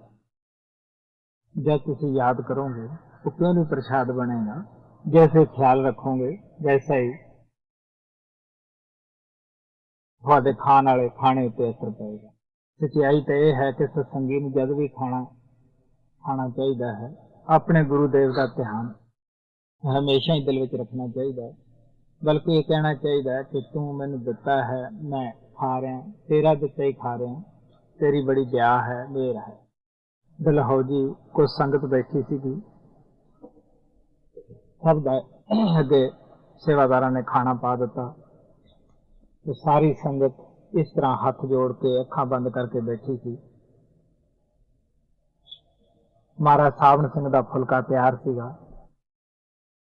जिस लड़की ने फुलका तैयार किया वो इंतजार दे विच सी भी फुलका ठर जाएगा, ये फुलका खान। तो हजूर नूं जद उन्होंने बार बार बेनती की, हजूर कहन लगे काको मैनू तो भोग लग रहा है, मैनू तो खवा रहे है, मैं इस वेले रजिया है। उस लड़की ने संगत नूं कहा भी तुसी खाना खाओ, ध्यान छड्डो, हजूर नूं भी खाना खाण दो। तो कहण दा भाव, जब तुसी गुरु दा ध्यान करोगे ते ਤੈਨੂੰ ਭੋਗ ਲੱਗੇ, ਤੇਰਾ ਸੀਤਲ ਪ੍ਰਸਾਦ ਸਾਨੂੰ ਮਿਲੇ, ਉਹ ਸਾਨੂੰ ਦਾ ਤੁਹਾਡੇ ਉੱਤੇ ਬੜਾ ਅੱਛਾ ਅਸਰ ਪਏਗਾ। ਉਹ ਇੱਕ ਕਿਸਮ ਦਾ ਪ੍ਰਸ਼ਾਦ ਹੀ ਹੈ। ਸ਼ੁਰੂ 'ਚ ਤੁਹਾਨੂੰ ਇਹ ਮੁਸ਼ਕਿਲ ਜਿਹਾ ਮਹਿਸੂਸ ਹੋਏਗਾ, ਨਵੀਂ ਜੀ ਬਾਤ ਮਹਿਸੂਸ ਹੋਏਗੀ। ਖਾਣੇ ਵੇਲੇ ਗੁਰੂ ਦਾ ਧਿਆਨ ਕਰਨਾ, ਜਦ ਤੁਹਾਡਾ ਖਿਆਲ ਇਹ ਬਣ ਜਾਏਗਾ, ਜਿਸ ਦਿਨ ਤੁਸੀਂ ਆਪਣੇ ਗੁਰੂ ਦੇਵ ਦਾ ਧਿਆਨ ਨਾ ਕਰੋਗੇ, ਤੁਹਾਨੂੰ ਖਾਣੇ ਤੋਂ ਰਸ ਹੀ ਨਹੀਂ ਆਏਗਾ। ਫੌਰਨ ਤੁਹਾਡੇ ਯਾਦ ਆਏਗਾ ਕਿ ਅੱਜ ਮੈਂ ਜੋ ਗਰਾਹੀ ਪਾਈ ਹੈ ਇਹ ਬਗੈਰ ਧਿਆਨ ਕਰਿਆ ਹੀ ਪਾਈ ਹੈ। ਮੇਰਾ ਖੁਦ ਦਾ ਇਹ ਆਪਣਾ ਰੋਜ਼ ਦੀ ਇਹ ਕਿਰਿਆ ਮੇਰੀ। ਪੱਪੂ ਪਰਿਵਾਰ ਨੂੰ ਪੁੱਛ ਸਕਦੇ ਹੋ, ਜਿਤਨੇ ਨੇ ਵੀ ਮੇਰੇ ਵਾਸਤੇ ਖਾਣਾ ਲੈਂਦਾ ਹੈ, ਸਭ ਤੋਂ ਪਹਿਲਾਂ ਮੈਂ ਆਪਣੇ ਗੁਰੂ ਦੇਵ ਦਾ ਧਿਆਨ ਕਰਦਾ ਹਾਂ। ਇਹ ਨਹੀਂ ਕਿ ਫਰਜ਼ ਹੀ ਮੈਂ ਪੂਰਾ ਕਰਦਾ ਹਾਂ, ਨਹੀਂ, ਅੱਛੀ ਤਰ੍ਹਾਂ ਆਪਣੇ ਗੁਰੂ ਦੇਵ ਦਾ ਧਿਆਨ ਕਰਦਾ ਹਾਂ। ਉਹਦਾ ਧੰਨਵਾਦ ਕਰਦਾ ਹੈ ਕਿ ਇਹ ਖਾਣਾ ਤੈਂ ਮੈਨੂੰ ਦਿੱਤਾ, ਤੈਂ ਮੇਰੇ ਤੇ ਰਹਿਮਤ ਕੀਤੀ। ਉਸ ਤੋਂ ਬਾਅਦ ਮੈਂ ਖਾਣਾ ਖਾਣਾ। ਇੱਥੇ ਵੀ ਲੜਕੀ ਬਲਵੰਤ ਨੂੰ ਤਕਰੀਬਨ 8-9 ਸਾਲ ਹੋ ਗਏ, ਛੋਟੀ ਜੀ ਮੇਰੇ ਪਾਸ ਆਈ ਸੀ, ਖਾਣਾ ਤਿਆਰ ਕਰਦੀ ਹੈ। ਮੇਰਾ ਖਿਆਲ ਹੈ ਕਿ ਕਦੇ ਮੌਕਾ ਐਸਾ ਨਹੀਂ ਮਿਲਿਆ ਹੋਏਗਾ ਕਿ ਜਦ ਮੈਂ ਆਪਣੇ ਪਰਮ ਪਿਤਾ ਕਿਰਪਾਲ ਦਾ ਸ਼ੁਕਰਗੁਜ਼ਾਰ ਹੋ ਕੇ ਨਾ ਖਾਣਾ ਖਾਦਾ ਹੋਵੇ। ਅਗਰ ਆਪ ਵੀ ਐਸਾ ਕਰੋਗੇ, ਖਾਣਾ ਖਾਣ ਵੇਲੇ ਆਪਣੇ ਗੁਰੂ ਦੇਵ ਨੂੰ ਭੋਗ ਲਗਾਓਗੇ, ਉਸ ਦਾ ਸੀਤਲ ਪ੍ਰਸਾਦ ਸਮਝ ਕੇ ਖਾਓਗੇ, ਤੁਹਾਡੇ ਉੱਤੇ ਬੜਾ ਅੱਛਾ ਅਸਰ ਹੋਏਗਾ। ਤੁਹਾਡੇ ਸਿਮਰਨ ਯਾਦ ਆਏਗਾ। ਹਰੇਕ ਬੁਰਕੀ ਦੇ ਨਾਲ ਤੁਸੀਂ ਸਿਮਰਨ ਕਰਨ ਦੀ ਕੋਸ਼ਿਸ਼ ਕਰੋ ਤਾਂ ਕਿ ਤੁਹਾਡੇ ਉੱਤੇ ਬੜਾ ਹੀ ਅੱਛਾ ਅਸਰ ਹੋਏਗਾ। ਗੁਰੂ ਦੇਵ ਨੂੰ ਭੋਗ ਲਗਾ ਕੇ ਖਾਓਗੇ, ਸੀਤਲ ਪ੍ਰਸਾਦ ਸਮਝੋਗੇ, ਆਪ ਕਿਸ ਤਰ੍ਹਾਂ ਉਸ ਖਾਣੇ ਦੀ ਜੂਠ ਛੱਡ ਸਕੋਗੇ ਔਰ ਉਹ ਖਾਣੇ ਨੂੰ ਬੜੀ ਇੱਜ਼ਤ ਦੇ ਨਾਲ ਤੁਸੀਂ ਖਾਓਗੇ। ਔਰ ਦੂਸਰਾ ਆਦਮੀ ਵੀ ਤੁਹਾਡੇ ਜਿਹੜਾ ਕੋਲੇ ਬੈਠਾ ਹੋਏਗਾ, ਉਹ ਵੀ ਤੁਹਾਨੂੰ ਸਭ ਕੁਝ ਸਿੱਖੇਗਾ ਵੀ ਇਹ ਬੜਾ ਅੱਛਾ ਢੰਗ ਨਾਲ ਖਾਣਾ ਖਾ ਰਿਹਾ ਹੈ, ਇਸਨੇ ਕਿਸ ਤਰ੍ਹਾਂ ਬਰਤਨ ਸਾਫ਼ ਜੈਸਾ ਹੀ ਕਰ ਦਿੱਤਾ ਹੈ। ਖਾਣਾ ਖਾਣ ਵੇਲੇ ਸਤਸੰਗੀ ਨੂੰ ਖਾਸ ਧਿਆਨ ਰੱਖਣਾ ਚਾਹੀਦਾ। ਉਦੋਂ ਬਿਲਕੁਲ ਗੁਰੂ ਪ੍ਰਤੀ ਖਿਆਲ ਉੱਠਣੇ ਚਾਹੀਦੇ, ਸਿਮਰਨ ਹੋਣਾ ਚਾਹੀਦਾ। ਹਰ ਬੁਰਕੀ ਦੇ ਨਾਲ ਹੀ ਸਿਮਰਨ ਹੋਵੇ। ਤੁਸੀਂ ਕਹੋਗੇ ਕਿ ਅਸੀਂ ਖਾਣਾ ਬਣਾਉਣੇ ਆ, ਤੁਸੀਂ ਕਹੋਗੇ ਅਸੀਂ ਖਾ ਰਹੇ ਹਾਂ, ਤੁਸੀਂ ਕਹੋਗੇ ਕਿ ਅਸੀਂ ਮਿਹਨਤ ਕਰਕੇ ਇਸ ਨੂੰ ਕਮਾਇਆ ਹੈ, ਲੇਕਿਨ ਜਿਨ੍ਹਾਂ ਮਹਾਤਮਾ ਦੀਆਂ ਅੱਖਾਂ ਖੁੱਲੀਆਂ ਉਹ ਇਹ ਗੱਲ ਨਹੀਂ ਕਹਿੰਦੇ। ਉਹ ਕਹਿੰਦੇ ਨਹੀਂ, ਤੈਂ ਪਕਾਇਆ, ਤੈਂ ਪਰੋਸਿਆ, ਤੈਂ ਖਾਧਾ, ਤੈਂ ਅਗੋ ਸੀਸ ਦਿੱਤੀ। ਗੁਰੂ ਨਾਨਕ ਕਹਿੰਦਾ ਹੈ, ਆਪੇ ਸੰਗਤ ਸਬਦ ਬਹਾਲਾ, ਆਪੇ ਵਿਦਾ ਕਰਾਵੈ, ਆਪੇ ਜਲ ਆਪੇ ਦੇ ਸ਼ਿੰਗਾ, आपे चुली करावै, आपे बैठ परोसा भांडे, आपे ही बैठ खावै। मैं जानती हूँ कि गुरु हमें कभी भी नहीं छोड़ता और हम हमेशा गुरु के साथ में रहते हैं। बेशक कोई चोरा छोड़ जाए लेकिन फिर भी हम उसके साथ में रहते हैं। लेकिन मैं साथ में ये भी जानती हूँ कि आज से कुछ दिनों बाद ही हम आपके शारीरिक रूप से अलग हो जाएंगे, तो जो बिछोड़े का दुख है वो वहां पे होगा। तो उसका क्या मतलब है? अगर ਅਸੀਂ ਵਿਛੋੜੇ ਦਾ ਦੁੱਖ ਮਹਿਸੂਸ ਕਰਾਂਗੇ, ਉਹ ਵੀ ਮਿਲਾਪ ਤੋਂ ਘੱਟ ਨਹੀਂ ਹੁੰਦਾ। ਵਿਛੋੜਾ ਵੀ ਤੁਸੀਂ ਉਸੇ ਦੇ ਮਹਿਸੂਸ ਕਰੋਗੇ ਜਿਹਦੇ ਨਾਲ ਤੁਹਾਡਾ ਅਤੀ ਪਿਆਰ ਹੋਏਗਾ। ਸਾਰੀ ਦੁਨੀਆ ਤੋਂ, ਰਿਸ਼ਤੇਦਾਰਾਂ ਤੋਂ ਵੀ ਵੱਧ ਪਿਆਰ ਹੋਏਗਾ। ਗੁਰੂ ਦਾ ਵਿਛੋੜਾ ਜਿਨ੍ਹਾਂ ਦੇ ਯਾਦ ਹੁੰਦਾ ਹੈ ਉਹ ਬੜੇ ਉੱਚੇ ਭਾਗਾਂ ਵਾਲੇ ਜੀਵ ਹੁੰਦੇ ਆ। मेरा कोई सवाल नहीं है, लेकिन मैं आपको ये कहना चाहता हूँ कि कल सत्संग के अंदर जब आप अपने गुरु से बिछोड़े का दुख बता रहे थे, तब आपने जो आखिर में कहा वो आशिकी वाला जो था, उसके अंदर जब आपने अपना नाम अपने मुंह से लिया, तब आपकी आवाज ऐसे तब्दील हो गई कि ऐसा महसूस हुआ कि जितना भी दुख था वो उस एक वाक्य के अंदर आ गया। और शांति के अंदर ही हमें ये महसूस हुआ कि जो दुख आपके अंदर अपने गुरु के बिछोड़े का है वो अभी भी है, जैसे कि आपने कल बताया, और सिर्फ आप ही हो जो उस दुख को जान सकते हो। हाँ भाई, मैं हमेशा ही कहना हुन्ना कि मेरे जिड्डा होवे दुखी उस नूं सुणावां दुख, सदा सुखी रहे उन्होंने दुख दी पछाण थी। खुसरे की जानदे ने मेथन दे स्वाद ताईं, हाफजां विचारियां ने पढ़ना कराम थी। तेरे नाल वीत दी तू जानदा है जैव सिंह, गुरु छड़ जाए संसार ऐदों उत्ते मर जाना थी। काफ कदर विछोड़े दी ओ जाने जेड़ा विछड़े अपने यार कोलों, तंदरुस्त नूं सार की दुखड़े दी दुख पुछिए किसे दी मार कोलों। जो ਗੁਰੂ ਦੇ ਦਰਸ਼ਨਾਂ ਨਾਲ ਪਾਪ ਕੱਟੀਦੇ ਹੈ।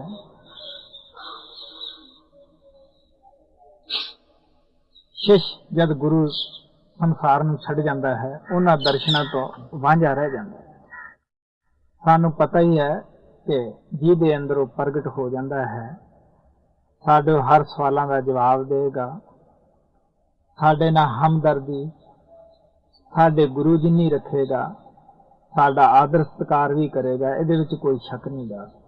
ਲੇਕਿਨ ਅਸੀਂ ਜੋ ਸਰੀਰਕ ਦਰਸ਼ਨ ਕਰਦੇ ਸੀ, ਉਹਨਾਂ ਤੋਂ हमेशा वास्ते वांझे रह जाएंगे।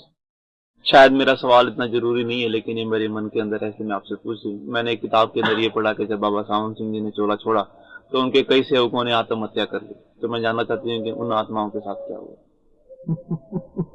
महाराज सावन सिंह आत्महत्या के हमेशा खिलाफ होंगे सी। वो ये कहते होंगे सी कि गुरु आत्महत्या करने वाले नूं अगे पुट्ठा करने देंगे। कल आपने सत्संग के अंदर कुछ ऐसी बात कही जो मुझे समझ नहीं आई, इसलिए मैंने पप्पू से पूछा, क्योंकि कल सत्संग में आपने ये कहा था कि लोग गुरु से कपट करते हैं, छल करते हैं और अपनी चालाकी से भक्ति करते हैं। तो मुझे वो समझ नहीं आई, इसलिए मैंने पप्पू से पूछा। तो पप्पू ने मुझे बताया कि कई दफा लोग ऐसे करते हैं कि गुरु के सामने तो रोते हैं, विराग दिखाते हैं, लेकिन जब वो गुरु से पासे होते हैं तो अपने बुरे कर्म करना शुरू कर देते हैं, और इस तरह से गुरु के सामने रो करके और इस तरह से आंसू बहा करके ये बताने की कोशिश करते हैं कि वो बहुत अपनी श्रद्धा से भक्ति कर रहे हैं, और इस तरह से छल कपट करते हैं। तो जब मैंने ये सुना तो मेरे लिए बहुत मुश्किल हुआ, क्योंकि बिल्कुल ये मेरी ही हालत थी जो मुझे पता लगी, क्योंकि मैं बिल्कुल ऐसे ही करता हूँ। जब मैं आपसे दूर होता हूँ तो मैं कई दफा संत मत से दूर चले गया हूँ। मैंने बहुत बुरे कर्म किए, मैंने धूम्रपान किया है और कई दफा नशीली चीजों का भी सेवन किया है, और एक दफा नहीं बल्कि कई दफा मैंने और लोगों के साथ भोग किया है, मैंने व्यभिचार किया। इसलिए मैं सबके सामने आपसे बेनती करता हूँ कि आप मुझे क्षमा करें और मुझे कभी भी अपने से दूर ना करें, क्योंकि मैं ये नहीं चाहता कि इस तरह के बुरे कर्म करके मैं नरक के अंदर या उससे भी कोई बुरी जगह के अंदर जाऊं। बहुत प्यारे, सत्संग सुनने का यही फायदा है, क्योंकि संत महात्मा जितने भी साडे अंदर कमजोरियां होंदियां है, वो सत्संग के जरिए कहानी पा के अपने बचना द्वारा सानू दस दिंदे है कि ये कमजोरियां, इन्हां तो बचना है, और तद ही असीं सतगुरु की सच्ची भगती कर सकते हैं। महाराज सावन सिंह दे नाम लेवे तो गलती हुई, उसने की कीता, मुंह काला किया, छित्रां दा हार गल दे विच पाया।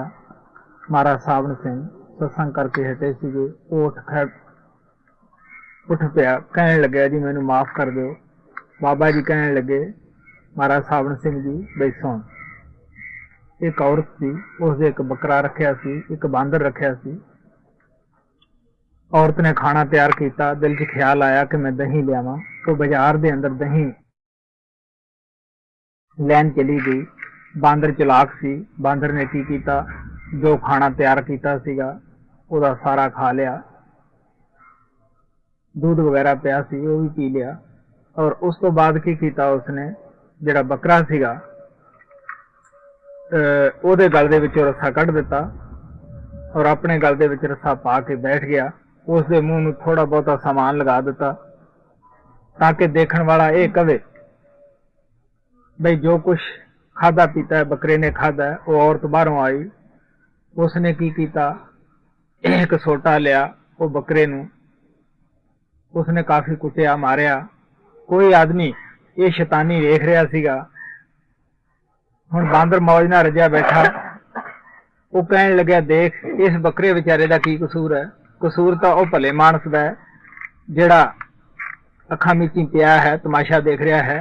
तो महाराज सावन सिंह कहन लगे देख बई कसूर तो मानदा है और तू बदनाम तानू करदा है, कहंदे बह जा, अगे वास्ते गलती ना करी। तो कहण दा भाव इतना ही है कि अच्छी गल है कि संगत दे अंदर इस मन का पाज खोलना बड़ा अच्छा है, ताकि मन नू अगे वास्ते पता लगे कि मैं चलाकी की तो मेरे नाल इसने भी मेरे अगे हार नहीं मनी, बल्कि मेरा पाज सारी संगत के सामने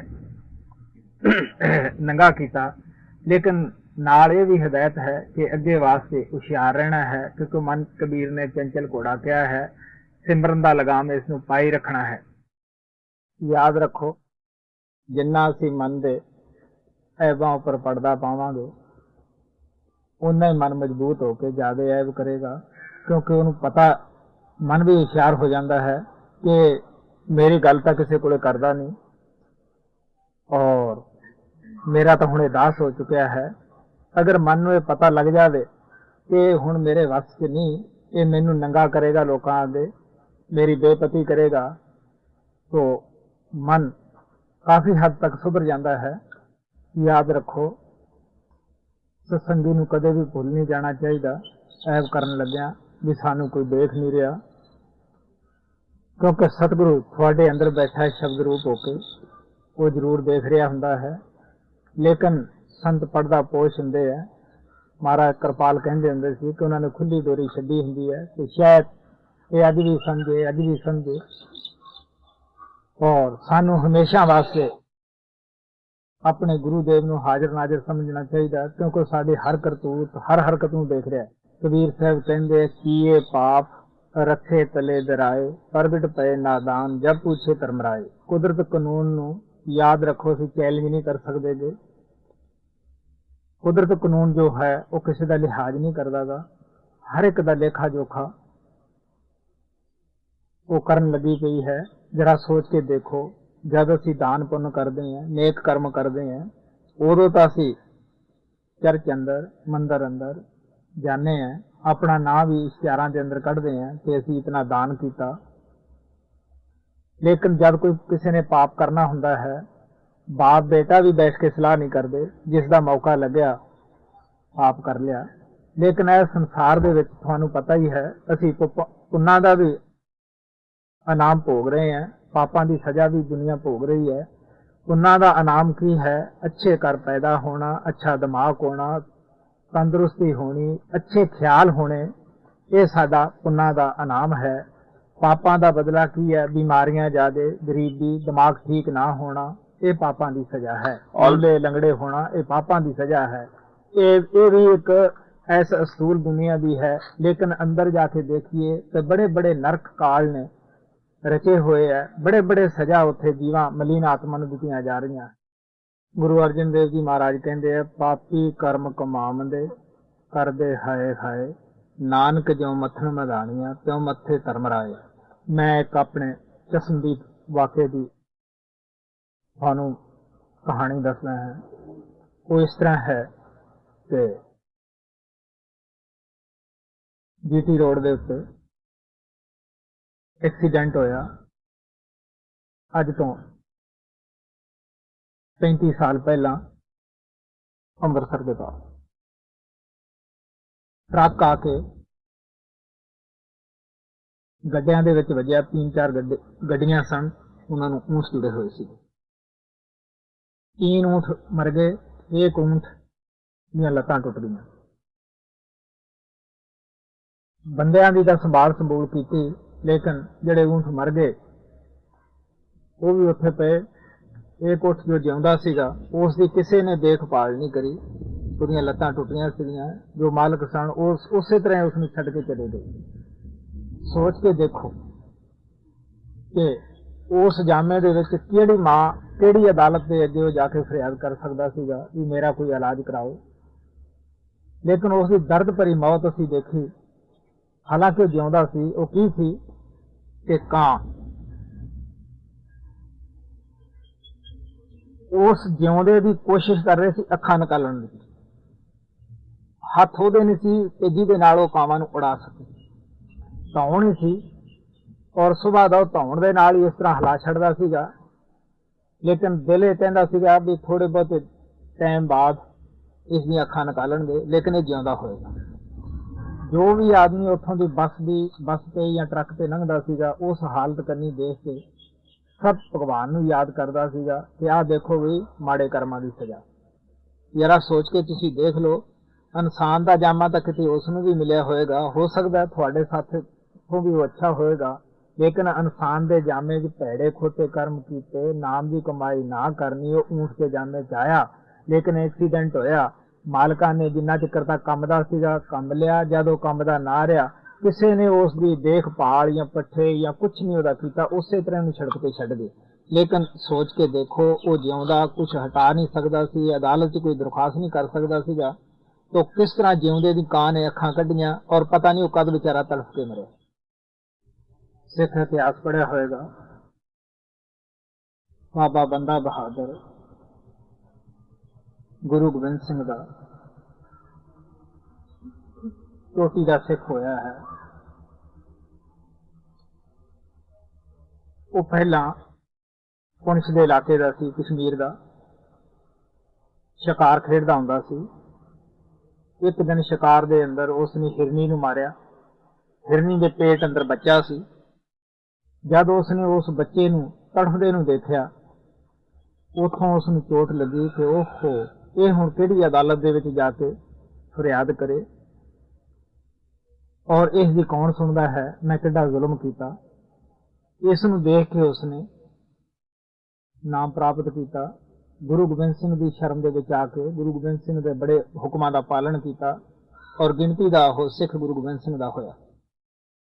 मेरा पति अष्टांग योग करता है और इस वजह से उसको अंतरी ज्योत और नाथ का अनुभव प्राप्त है। तो सवाल मेरा ये है कि क्या काल इस तरह से आकर के ज्योत और नाथ का तजर्बा दे करके आत्माओं को पथभ्रष्ट कर सकता है? अगर कर सकता है तो आपके जो वाहेगुरु है, जो सबसे अकाल पुरुष जो है, भगवान जो है, उसने इतनी ताकत काल को क्यों दी है? ये तभी तुसी अंदर जाके सवाल करो भी उसने इतनी ताकत क्यों दी है, तो फिर ही थानू तसल्ली हो सकती है। जिथों तक जोत और नाद का अनुभव है, काल ने भी मिलदियां जुलदियां आवाज़ां अंदर रखियां है। ऐसी जोत रखी है, वो निचले चक्रां की आवाज़ हुंदी है और निचले मंडलों की वो जोत हुंदी है।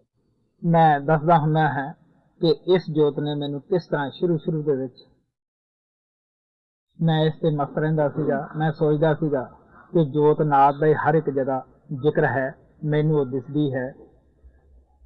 लेकिन जब बाबा बिशन दास कोल गए, उसने दसिया कि नहीं बेटा, ये निचले चक्रां दी जोत है जो तेन दिसदी है, ये तेन धोखा दे बैठी है और असली जोत कोई होर है, लेकिन मैनू उसका पता नहीं। जब परम पिता कृपाल के चरणों के विच गए, फिर पता लग्या कि सतपुरुष की जोत या सतपुरुष की आवाज़ केड़ी है। क्योंकि पूरा गुरु नामदान के वक्त सतपुरुष की जोत का और शब्द का अनुभव करवाउंदा है। जिथे संतां दी अलफ बे शुरू हुंदी है, उत्थे जाके सारे खत्म हो जाते हैं, उन्हां दी आखिरी मंजिल हुंदी है। पिछली बातचीत के अंदर जो आखिरी सवाल था जो इसने ली ने किया था, वो ये था कि भी नाम तो मैंने महाराज जी से लिया है, लेकिन मैं आपसे और बाबा सावन सिंह से ज़्यादा प्रेरणा महसूस करता हूँ। तो आपका जवाब ये था कि ध्यान जो है वो अपने गुरु का करना चाहिए, अपने गुरु के प्रति ही श्रद्धालु रहना चाहिए। तो उसी जवाब के ऊपर मेरा ये सवाल है कि मेरे जैसे लोग, मैं और कई और ऐसे लोग हैं जिन्होंने महाराज की पाल को कभी दर्शन नहीं किए, उन लोगों के लिए ये बहुत मुश्किल है कि वो अपने आप को महाराज की पाल के प्रति श्रद्धालु बनाए, क्योंकि उन्होंने कभी उनको देखा नहीं। हमने आपको देखा, इसलिए हमारी श्रद्धा जो है वो ज़्यादा आपके ऊपर है।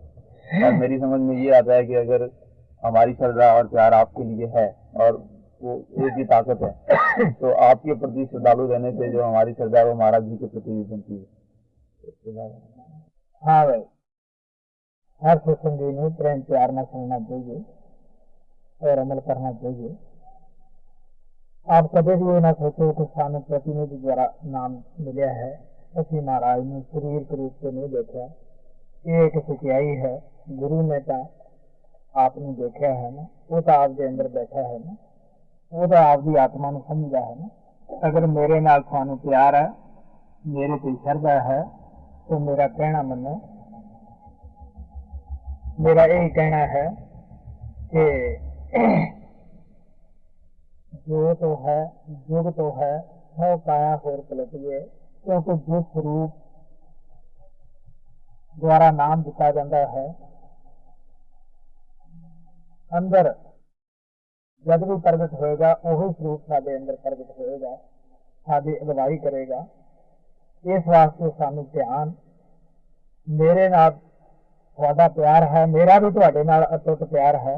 ਅਸਲ ਪੁੱਛੋ ਤਾਂ ਤੁਹਾਡੇ ਨੂੰ ਕਿਤੇ ਜਾ ਕੇ ਮੇਰਾ ਪਿਆਰ ਤੁਹਾਡੇ ਨਾਲ ਹੈ, ਲੇਕਿਨ ਪਿਆਰ ਨਾਲ ਹੀ ਮੈਂ ਤੁਹਾਨੂੰ ਸਲਾਹ ਦਿੰਦਾ ਹੈ ਕਿ ਤੁਸੀਂ ਉਸੇ ਸਰੂਪ ਦਾ ਧਿਆਨ ਕਰੋ ਜਿਸ ਸਰੂਪ ਦੇ ਵਿੱਚ ਤੁਹਾਨੂੰ ਨਾਮਦਾਨ ਮਿਲਿਆ।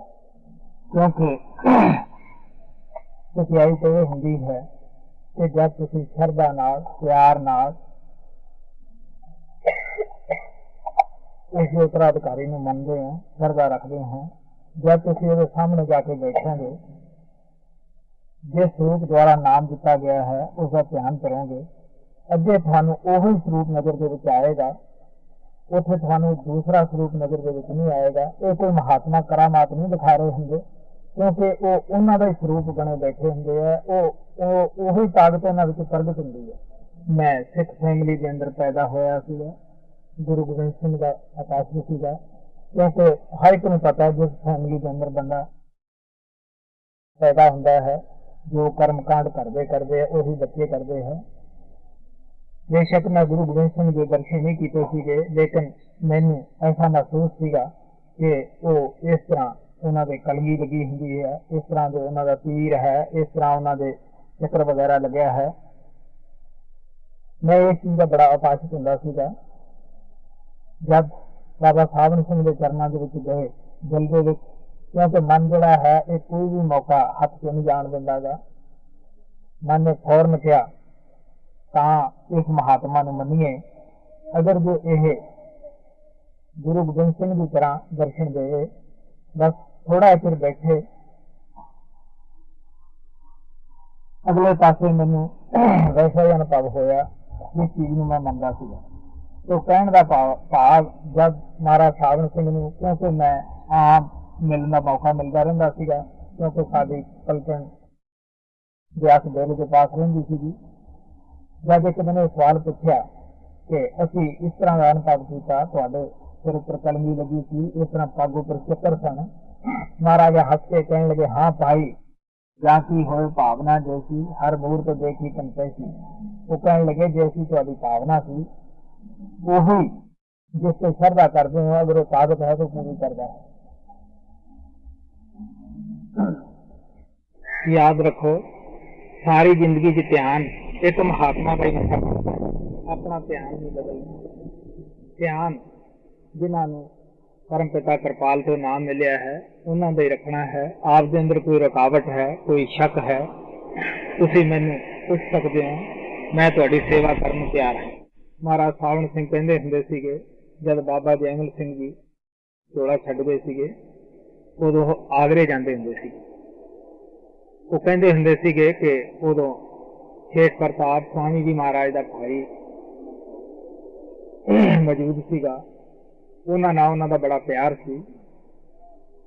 वो कहते कि मैं ध्यान अपने गुरु का बाबा जैमल सिंह का करदा सीगा, लेकिन स्वामी जी के भाई जिहड़े सन वो नाराज नहीं हुंदे सीगे कि इन्हां दा आपदे गुरु का ध्यान क्यों करदा है, क्योंकि सारी जिंदगी प्यार एक ही महात्मा दे नाल, एक ही स्वरूप दे नाल ही असीं कर सकते हैं। वो भी जे किते बन जावे तां जो इन्हां दा उत्तराधिकारी हुंदा है वो इस ते नाराज नहीं हुंदा, बल्कि तुहाडी मदद करेगा। इहदे विच याद रखो, ध्यान तब्दील नहीं करना, वो तुहाडे अंदर है। मैं तुहानू बड़े प्यार नाल सलाह दी है। अगर तुहाडे अंदर कोई रुकावट है, शक है, बिला झिझक तुसीं मैनूं पूछ सकते हो, मैं तुहाडी सेवा करूंगा। सिमरन कब करना चाहिए और कब नहीं करना चाहिए, इसके बारे में काफी गलतफहमियां, काफी परेशानियां। हमें यह बताया गया कि हमें हमेशा ही सिमरन करते रहना चाहिए, लेकिन साथ में ये भी कहा गया है कि जब हम भजन करने बैठते हैं आवाज सुनने के लिए, तब हमें सिमरन नहीं करना चाहिए। तो जब हम सिमरन हमेशा ही करते हैं तो भजन के टाइम सिमरन कैसे नहीं कर सकते? हाँ भाई, एक सवाल का मैं बहुत बारी स्पष्ट जवाब दिता है, लेकिन फिर भी असी उस जवाब नूं समझ नहीं रहे। मैं फिर दोहराउणा, नामदान दे वेले इसी तरह ही बताया जाता है कि तुसी एक वक्त में एक ही काम कर सकते हो। सिमरन करो, जब मन शांत हो जाता है, जो फिर हो जाती है, तुसी सिमरन ਨੂੰ ਛੱਡ ਕੇ ਭਜਨ ਦੀ ਪੋਜੀਸ਼ਨ ਦੇ ਵਿੱਚ ਬੈਠ ਜਾਓ, ਸ਼ਬਦ ਨੂੰ ਸੁਣੋ। ਲੇਕਿਨ ਜਦ ਅਸੀਂ ਇਸ ਕੰਮ ਦੀ ਜ਼ਬਾਨ ਦੇ ਸਿਮਰਨ ਤੋਂ ਉੱਪਰ ਤਰੱਕੀ ਕਰਨ ਜਾਂਦੇ ਹਾਂ ਕਿ ਮਨ ਦੀ ਜ਼ਬਾਨ ਨਾਲ ਜਦੋਂ ਅਸੀਂ ਸਿਮਰਨ ਕਰਦੇ ਹਾਂ, ਫਿਰ ਸਾਨੂੰ ਨਾ ਤਾਂ ਸਿਮਰਨ ਰੋਕਣ ਦੀ ਜ਼ਰੂਰਤ ਪੈਂਦੀ ਹੈ, ਨਾ ਕਰਨ ਦੀ ਜ਼ਰੂਰਤ ਪੈਂਦੀ ਹੈ। ਜਿਸ ਤਰ੍ਹਾਂ ਦੁਨੀਆ ਦੇ ਖਿਆਲ ਸਾਡੇ ਅੰਦਰ ਆਟੋਮੈਟਿਕਲੀ ਆਪਣੇ ਆਪ ਹੀ ਚੱਲਦੇ ਆ, ਦੁਨੀਆ ਦੇ ਖਿਆਲਾਂ ਵੇਲੇ ਅਸੀਂ ਕਿਹੜਾ ਕੋਈ ਜ਼ਬਾਨ ਹਿਲਾਉਂਦੇ ਆ ਜਾਂ ਉਹਨਾਂ ਨੂੰ ਹਟਾਉਂਦੇ ਆ, ਆਪਣੇ ਆਪ ਹੀ ਸਾਡੇ ਅੰਦਰ ਲੈਣਾ ਫੋਰਸਿਸ ਚੱਲੀ ਜਾਂਦੇ ਆ। ਅਗਰ ਸਾਡਾ ਸਿਮਰਨ ਇਸ ਤਰ੍ਹਾਂ ਦਾ ਬਣ ਜਾਂਦਾ ਹੈ ਤਾਂ ਸਾਡਾ ਸਿਮਰਨ ਕਿਸੇ ਵੇਲੇ ਨਾ ਰੁਕੇਗਾ, ਨਾ ਉਹ ਚਾਲੂ ਹੋਏਗਾ, ਉਹ ਤਾਂ ਆਪਣੇ ਆਪ ਹੀ ਤੁਹਾਡੇ ਅੰਦਰ ਚੱਲਦਾ ਰਹੇਗਾ। ਗੁਰੂ ਅਰਜਨ ਦੇਵ ਜੀ ਮਹਾਰਾਜ ਨੇ ਕਿਹਾ, ਸਾਸ ਸਾਸ ਸਿਮਰੋ ਗੋਬਿੰਦ ਮਨ ਅੰਤਰ ਕੀ ਉਤਰੇ ਚੰਦ। ਜਦੋਂ ਸਾਸ ਉੱਪਰ ਜਾਂਦਾ ਤਦ ਵੀ ਸਿਮਰਨ, ਥੱਲੇ ਆਉਂਦਾ ਤਦ ਵੀ ਸਿਮਰਨ। ਜਿਵੇਂ ਤੁਸੀਂ ਸਾਸ ਨੂੰ ਨਹੀਂ ਰੋਕ ਸਕਦੇਗੇ, ਫਿਰ ਤੁਸੀਂ ਸਿਮਰਨ ਨੂੰ ਨਹੀਂ ਰੋਕ ਸਕੋਗੇ। ਜਦ ਐਸੀ ਸਿਮਰਨ ਦੀ ਹਾਲਤ ਹੋ ਜਾਂਦੀ ਹੈ, ਜਦ ਵੀ ਅਸੀਂ ਬੈਠਾਂਗੇ ਫੌਰਨ ਸਾਡੀ ਆਤਮਾ ਨੂੰ ਸ਼ਬਦ ਉੱਪਰ ਖਿੱਚ ਲਏਗਾ। ਹੁਣ ਸਤਸੰਗੀਆਂ ਨੂੰ ਆਪਦੇ ਦਿਲ ਅੰਦਰ ਝਾਤੀ ਮਾਰ ਕੇ ਦੇਖ ਲੈਣੀ ਚਾਹੀਦੀ ਹੈ ਕਿ ਅਸੀਂ ਕਈ ਘੰਟੇ ਸਿਮਰਨ ਛੱਡੀ ਰੱਖਦੇ ਹਾਂ। ਸਿਰਫ ਜਦ ਬੈਠਦੇ ਹਾਂ ਅਭਿਆਸ ਦੇ ਅੰਦਰ ਉਦੋਂ ਹੀ ਸਿਮਰਨ ਕਰਦੇ ਹਾਂ। ਉਦੋਂ ਵੀ ਅਗਰ ਜੇ ਤੁਸੀਂ ਅੱਛੀ ਤਰ੍ਹਾਂ ਮਨ ਦੀ ਚੌਕੀਦਾਰੀ ਕਰਕੇ ਦੇਖੋ, 1 ਘੰਟਾ ਬੈਠਦੇ, 1 ਘੰਟੇ ਵਿੱਚ ਵੀ ਤੁਸੀਂ ਜਰਾ ਗੌਰ ਨਾਲ ਦੇਖੋ ਕਿੰਨੇ ਦਫਾ ਤੁਹਾਨੂੰ ਇਹ ਸਿਮਰਨ ਛਡਾਵੇਗਾ, ਕਿੰਨੇ ਦਫਾ ਦੁਨੀਆ ਦੇ ਖਿਆਲ ਲਿਆਵੇਗਾ। ਕਦੇ ਕਰ ਲਿਆ, ਕਦੇ ਹਟ ਗਿਆ, ਕਦੇ ਕਰ ਲਿਆ, ਕਦੇ ਹਟ ਗਿਆ। 6 ਸਾਲ ਦੇ ਵਿੱਚ ਸੰਤ ਕਹਿੰਦੇ ਆ ਵੀ ਤੁਸੀਂ ਇੱਕ ਵਕਤ ਦੇ ਵਿੱਚ ਇੱਕ ਹੀ ਕੰਮ ਕਰ ਸਕਦੇ ਹੋ। ਸ਼ਬਦ ਸੁਣਨ ਦੇ ਵਕਤ ਉਦੋਂ ਤੁਸੀਂ ਸਿਮਰਨ ਕਰਨੀ ਤਵੱਜੋ ਨਾ ਦਿਓ, ਤੁਸੀਂ ਸ਼ਬਦ ਦੀ ਤਰਫ ਦਿਓ। ਸੰਤਾਂ ਦਾ ਜੋ ਮਕਸਦ ਹੈ ਕਿ ਸਾਹ ਸਾਹ ਨਾਲ ਸਿਮਰਨ ਕਰੋ, तो अगर साडा ये सिमरन पक जाता है तो फिर की है, जब भी असी चौंकड़ा मार के बैठांगे शब्द अपने आप ही साडे अंदर चालू हो जाएगा। मेरा उत्साह भंग हो गया है क्योंकि आज एक दिन और रह गया हमारे यहाँ पे, और कल से ऐसा हो रहा है अभ्यास के अंदर कि जब भी मैं अभ्यास करने के लिए बैठती तो सिमरन के बीच में अगर थोड़ी सी भी जगह है तो भी मेरा मन आ जाता है। पहले तो मेरा मन बहुत शांत हो गया था, लेकिन कल से क्या हो रहा है कि मेरा मन जो पागल हो गया। अगर सिमरन के बीच में थोड़ी सी भी जगह रह जाती है तो भी मन वहाँ पे आया था और मेरे को बहुत परेशान करता है। तो मेरे को इसलिए परेशानी है। बेशक अगर मैं अपने मन को बोलूँ कि तू भी चले जा, मैं तेरे बाद में बात करूंगी या बाद में करेंगे जो भी करना है, लेकिन फिर भी मन मेरा पीछा नहीं छोड़ता और वहाँ पे अभ्यास में मेरे को बहुत परेशानी पैदा करता है। तो पता नहीं मेरे से कोई बहुत बड़ी गलती हो गई है या मैंने आपको नाखुश कर दिया है, क्या बात हो गई है कि जिसकी वजह से मेरी ये हालत हो गई। और जब एक ही दिन बाकी रहा है तो मेरा उत्साह भंग हो गया। हाँ भाई, अच्छा मैं दसदा हुंदा है कि हार जाना उतना बुरा नहीं हुंदा जिन्नी हार मान लेनी बुरी हुंदी है। जितना मन हमला मजबूत होकर करता है तुसी उतना ही सिमरन दा हमला उसके ऊपर ज्यादा करो। कि दुश्मन दे अगे हथियार सिट के कोई आदमी कामयाब हो सकता है, क्योंकि साडा शत्रु दुश्मन साडा मन है।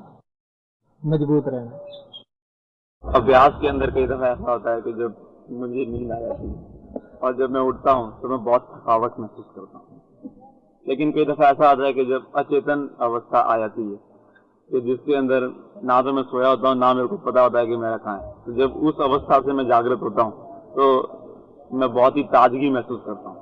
तो मेरा सवाल है कि क्या कभी ऐसा भी होता है कि आत्मा ऊपर के मंडलों में चली जाती है और मन को पता नहीं होता कि आत्मा ऊपर चली गई है? मतलब हमारी जानकारी के बिना भी क्या आत्मा कभी ऊपर जाकर के आनंद उठा सकती है?